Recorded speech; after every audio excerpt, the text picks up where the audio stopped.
My name's Darren. I've run my own business called DH Maintenance, private clients, doing gardens, big gardens, small gardens, tiny gardens, you name it, we do them.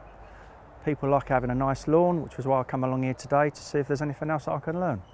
I mean, I've been doing it for quite a while now, but I don't think you can ever learn everything, so it was a good opportunity to see and learn new things.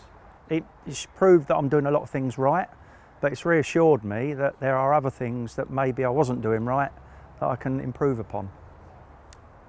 Being out in the sunshine doing the practical this afternoon has been really nice. Very factual inside in this morning, but on a day like this it's made it more worthwhile.